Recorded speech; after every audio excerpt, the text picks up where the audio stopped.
Salut tout le monde, comment ça va? C'est Guillaume de la chaîne Montre-moi ça. Aujourd'hui, on se retrouve pour une nouvelle vidéo sur la GM 2101A9 prêtée par la bijouterie David et Philly. Super bijouterie, je vous mets le lien dans la description et dans l'espace commentaire pour aller voir leur site internet. En plus, je crois qu'il y a des petites promos parfois sur leur site, donc faut aller faire un tour régulièrement et vous pouvez avoir des tarifs assez intéressants sur certaines montres. La montre d'aujourd'hui, une GM 2101A9. En fait, c'est la montre. En fait, vous avez eu une montre qui est sortie, l'édition Moon, donc l'édition Lune, où en fait le tour du boîtier ici, c'était avec des cratères comme sur la Lune, donc l'édition Lune. Et là, en fait, ils ont ressorti, on va dire la même, quoi, sans cette personnalisation. Un peu plus classique. La montre m'a été prêtée du coup avec le petit livret. C'est une édition limitée, mais le boîtier, c'est un boîtier, enfin le boîtier de la boîte où il y a la montre quand vous la recevez, c'est un boîtier voilà normal de G-Shock, pas de boîte spécifique. C'est une montre avec un boîtier en acier inoxydable, donc ce qui est ici, avec un verre minéral et un bracelet en résine. Donc je vous fais voir par rapport à la GA B2100 classique. Les dimensions, c'est exactement les mêmes dimensions, même au niveau du bracelet, c'est la même chose. Vous avez la boucle aussi qui est en doré là. Donc là, je vous fais voir un peu, je vais pas retirer le film parce que bon, elle est neuve, moi je l'ai juste pour faire la vidéo unboxing. Donc je vous fais voir un peu à quoi elle ressemble, pardon. Elle est vraiment jolie pour ceux qui aiment ce style de montre. Moi, je suis plus montre standard, on va dire, plus aspect un peu militaire, des trucs du genre, ou classique, franchement, comme les montres Seiko. Mais là, j'aime pas trop ce genre d'édition un peu dorée. Il y a d'autres éditions de cette montre qui sont dorées avec un effet réfléchissant, mais j'aime pas trop. Moi, je trouve que ça fait Mac un peu, hein, personnellement. Donc, c'est pour ça que j'aime pas trop ces séries-là. Et en fait, puisque je travaille en extérieur la plupart du temps, ça peut se rayer assez vite. Donc, c'est franchement une montre faite pour la vie de tous les jours. Au niveau des fonctions, elle est pas solaire.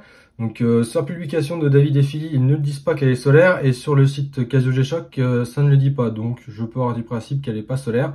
Elle est disponible au prix de 239 €. C'est une édition limitée. Si vous kiffez cette montre-là, faut vraiment se dépêcher pour la commander. C'est une montre du coup avec les fonctions de base des GA 2100. Donc en fait, il y a juste l'heure, affichage des secondes, de la date, etc. Est-ce qu'elle est Bluetooth? Non, du coup, elle n'est pas Bluetooth celle-ci. Elle n'est pas Bluetooth. Donc voilà, vous avez l'heure, le world time, chronomètre, minuteur, alarme et le mode time. Je viens de vérifier, non, il n'y a pas de fonction Bluetooth dessus.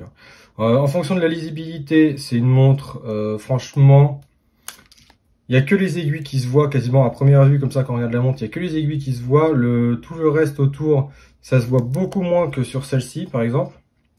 Donc là, voilà, c'est un peu...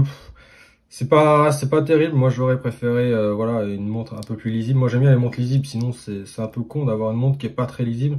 Les aiguilles se voient très bien. Elles réfléchissent la lumière. Donc en fait, si elle est exposée à une forte luminosité dans un endroit sombre, les aiguilles vont être réfléchissantes, mais pas les côtés, comme on peut avoir sur la GG B100. En fait, là, vous pouvez voir des petits points blancs au niveau des heures. Ça, c'est réfléchissant en même temps que les aiguilles. Que là, sur celle-ci, il n'y a que les aiguilles qui sont réfléchissantes. Donc voilà, c'est un peu... voilà, pour 239 €, ils auraient quand même pu faire l'effort de mettre au niveau des heures des petits points réfléchissants. Voilà, bon. Après, au niveau de l'affichage, c'est vraiment discret. La lumière, voilà, elle éclaire tout le cadran, donc rien à dire là-dessus. Les alarmes, c'est 5 alarmes quotidiennes, pas de fonction snooze, un peu dommage. La lumière, par contre, j'ai vu ça. La lumière, si on regarde bien, elle s'allume et elle décroît un tout petit peu progressivement, que sur la standard. Voilà, ça s'allume et ça s'éteint directement. Donc là, c'est pas trop mal pour la LED d'avoir fait ça. C'est vraiment un affichage très discret, même les indications de la petite aiguille qui bouge en fonction des modes, c'est discret. En plein jour, ça se voit, mais dans une pièce moyennement éclairée, ça se verra beaucoup moins.